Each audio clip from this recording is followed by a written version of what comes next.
¿Qué tal, amigos? Una vez más nos encontramos para estudiar la palabra de Dios con un tema muy interesante que tiene que ver con el Dios no conocido. ¿Te has puesto a pensar si en realidad tienes algún Dios que no conoces? Aunque sea el verdadero Dios, es interesante ver cómo el relato bíblico que se encuentra en el libro de Hechos de los Apóstoles, en el capítulo 17, el verso 16, nos habla que el apóstol San Pablo estaba esperando unos amigos que llegaran a Atenas. Ahí estaba en Atenas y obviamente dice el verso 16, mientras que él los esperaba en Atenas, su espíritu se enardecía viendo la ciudad entregada a la idolatría. Y es que el deseo del apóstol Pablo era llevar el evangelio de la paz, así como lo menciona el libro de Romanos, a todo el mundo conocido en aquel entonces. Y aquí estaba en Atenas. Muy interesante porque dice el versículo 17 que discutía en la sinagoga con los judíos y piadosos, y en la plaza cada día con los que concurrían. Así es que con los domésticos de la fe, así como con las personas que no comulgaban con su fe, el apóstol trabajaba para Cristo. Y bueno, con esta gente que estaban en la plaza, pues platicaba mucho. Incluso dice la Biblia que disputaba con ellos. Dice el verso 18, y algunos de los filósofos, de los epicureos y de los estoicos disputaban con él, y unos finalmente decían, ¿qué querrá decir este palabrero? Y otros, parece que es un predicador de nuevos dioses, porque les predicaba el evangelio de Jesús y de la resurrección. Obviamente este evangelio de Jesús y de la resurrección para ellos, los griegos, los estoicos y epicureos, pues eran nuevas maneras de ver la vida, cosas contrarias a lo que ellos creían y enseñaban. Y dice el verso 19, tomándole, le trajeron al Areópago diciendo, ¿podremos saber qué es esta nueva enseñanza de la que tú hablas? Queremos conocer qué es ese evangelio de Jesús y de la resurrección, y para eso lo llevan entonces a un lugar muy especial que se llama el Areópago. Pues dice el verso 20, pues traes a nuestros oídos cosas extrañas. Queremos pues saber qué quiere decir esto. Porque dice el verso 21 que los atenienses todos y los extranjeros residentes allí en ninguna otra cosa se interesaban sino en decir o en oír algo nuevo. Y entonces dice el verso 22, Pablo, puesto en pie en medio del Areópago, les dijo, varones atenienses, en todo observo que sois muy religiosos. Muy religiosos. Muy dedicados a la adoración de dioses. Pero dice, yo estuve pasando y mirando vuestros santuarios y hallé también allí un altar en el cual estaba esta inscripción, al Dios no conocido, al que vosotros adoráis, pues sin conocerle, a este es a quien yo os anuncio. Pero miren, noten cómo el apóstol Pablo, en lugar de ponerse a condenarlos, a ponerse a pelear con ellos, porque dice que él se enardecía viendo la ciudad entregada a la idolatría, encontró una oportunidad, un resquicio para acercarse a ellos, y lo encontró cuando en la ciudad, al visitar los diferentes monumentos, encuentra un altar al Dios no conocido, y él les dice, a ese Dios a quienes ustedes adoran, ese es el Dios que yo os anuncio. Muy interesante. Por lo tanto, esto que para ellos era algo nuevo, porque pues sí, adoraban entre un montón de dioses a este Dios no conocido, ahora venía alguien diciendo, yo les voy a enseñar acerca de él. Y habla en el verso 24, el Dios que hizo el mundo y todas las cosas que en él hay, siendo Señor del cielo y de la tierra, no habita en templos hechos por manos humanas. Es increíble la manera como el apóstol Pablo ha llegado a entrar y a permear dentro de las mentes de estos intelectuales, de estos filósofos, de estos pensadores, que pues eran hombres entregados a la idolatría con sus ideas sus tradiciones. Y aquí está el apóstol Pablo trayendo ese evangelio eterno, el evangelio que les dice: yo les voy a hablar de un Dios creador, un Dios que es Señor, Señor de todo. Muy interesante, dice el verso 24, que ese Dios del que Él les habla no es un Dios que habita en templos hechos de manos humanas, ni es honrado por manos de hombres como si necesitase de algo, pues Él es quien da a todos vida y aliento a todas las cosas. No es solo un Dios creador, es también un Dios sustentador. Y esto es muy interesante porque aquí está mostrando las características de ese Dios no conocido, porque la mayor parte de los dioses de ellos tenían una especialidad en tal o cual cosa. Pues aquí vamos a hablarles de ese Dios todopoderoso que ha creado al mundo entero, al universo entero, y que además es el que da el sostén, la vida y aliento a todas las cosas, no solo a los seres humanos, a todas las cosas. Y luego habla del versículo 26, y de una sangre ha hecho todo el linaje de los hombres para que habiten sobre toda la tierra, sobre toda la faz de la tierra, y les ha prefijado el orden de los tiempos y los límites de su habitación. Es un Dios que creó, que sustenta y que no ha dejado al ser humano al garete, sino que ha prefijado tiempos y los límites de su habitación y los ha hecho hermanos. Este es el punto clave en esto. ¿Para qué? Para que busquen, dice el verso 27, a Dios, si en alguna manera palpando puedan hallarle, aunque ciertamente no está lejos de cada uno de nosotros.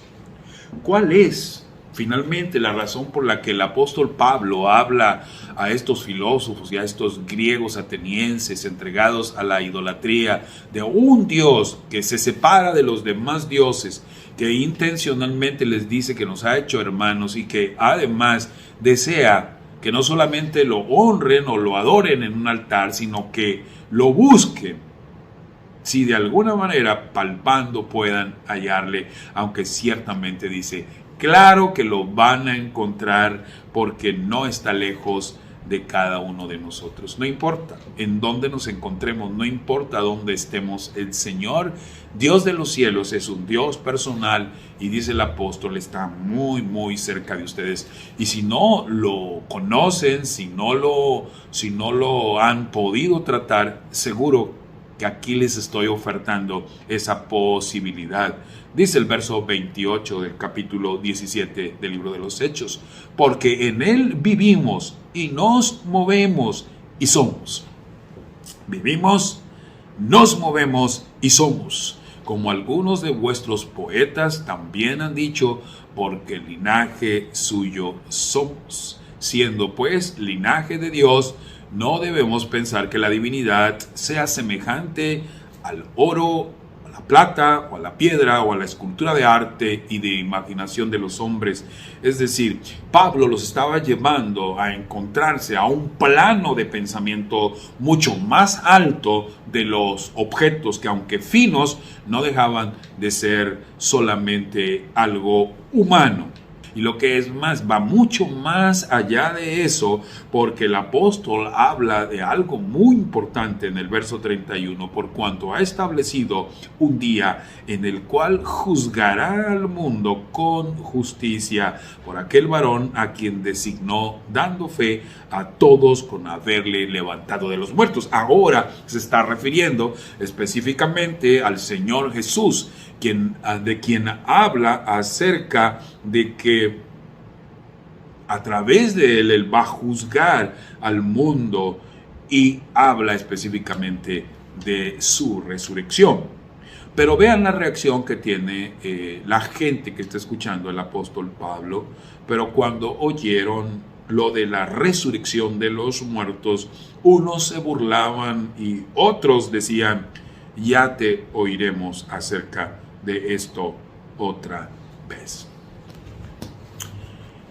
Acabamos de leer en el capítulo 17 del libro de Hechos una historia impresionante de interrelación que el apóstol Pablo tiene no solo con los domésticos de la fe, con los judíos y con los creyentes al cristianismo, sino con ese pueblo que no era ateos, pero sí era un pueblo idólatra.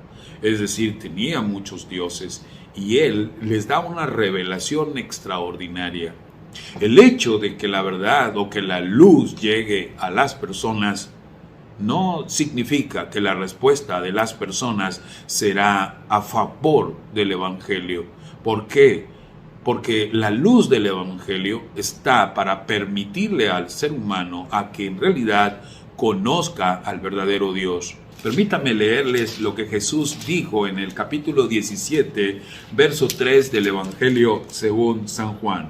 Y esta es la vida eterna, que te conozcan a ti, el único Dios verdadero, y a Jesucristo, a quien has enviado. En realidad, el Señor no solo desea tener una relación con los seres humanos en donde lo puedan reconocer como su creador, como su sustentador, sino también como alguien que se interesa no solo por esta vida. Por eso el apóstol le hablaba a los epicureos, a los estoicos y a quienes los escuchaban acerca del Evangelio de Jesús y de la resurrección, porque se nos promete esa vida que es la vida eterna. Y aquí Jesús lo está dejando bien claro, que te conozcan a ti, el solo Dios verdadero, ya no a ese Dios no conocido, sino al verdadero Dios que quiere que cada día lo podamos conocer en todas sus dimensiones a través de nuestro Señor Jesucristo. Y es este mismo apóstol Pablo el que, escribiéndole a su discípulo Timoteo en la primera carta, en el capítulo 2, primera carta a Timoteo, en el versículo 3 y 4, lo siguiente: porque esto es bueno y agradable delante de Dios nuestro Salvador, el cual quiere que todos los hombres sean salvos y vengan al conocimiento de la verdad. Ese es el deseo de Dios. Esto es bueno y agradable, porque dice el verso 5: hay un solo Dios y un solo mediador entre Dios y los hombres, Jesucristo hombre. La Biblia nos dice que el pecado nos ha ocultado de Dios, y es el Señor Jesucristo el cual vino, vivió sin pecado, murió y resucitó por nosotros, el mediador que puede permitir tumbar barreras para poder conocer al verdadero Dios. Es por ello que el mismo apóstol Pablo, en la segunda carta a los Corintios, en el capítulo 4, en el versículo 6, dice: porque Dios, que mandó que de las tinieblas resplandeciese la luz, es el que resplandeció en nuestros corazones para iluminación del conocimiento de la gloria de Dios en la faz de Jesucristo. Conocer a Jesucristo es entonces conocer a Dios. Jesús dijo: el que me ha visto a mí, ha visto al Padre. Ahora tú me dirás: ¿cómo podré conocer al Señor Jesucristo si Él ya murió hace 2000 años? Jesús murió, pero resucitó. Este es el bendito evangelio. Jesús resucitó, subió al cielo, a la diestra del Padre, intercede por nosotros. Y Jesús regresará para hacer válida esa promesa, para que nosotros, donde Él está, también estemos, y obviamente terminemos conociendo a ese Dios que no es conocido. El trabajo del enemigo es impedir que nosotros conozcamos al verdadero Dios, conozcamos su verdadera dimensión. Pero el trabajo de Dios es acercarnos a Jesucristo. ¿Para qué? Para que a través de Él podamos ver la gloria de Dios, para que a través de Él tanto ese puente como esos muros de separación se tumben completamente, y entonces podamos encontrarnos con ese Dios amante, amoroso, creador, sustentador, y que está muy cerca de cada uno de nosotros. Hoy quiero invitarte para que, como dice Jesucristo en San Juan capítulo 5, verso 39, lo siguiente: escudriñad las escrituras, estas escrituras, porque en ellas tenéis la vida eterna, Y ellas son las que dan testimonio de mí. Te invito a estudiar su palabra cada día con oración y pidiéndole a Dios que te ilumine con la faz de Jesucristo, porque Él te quiere dar la vida eterna. Que el Señor te bendiga. Si te agradó este video y consideras que puede ser útil a otros, comparte. Por favor, suscríbete a mi canal y activa la campanita para recibir notificaciones de nuevos videos.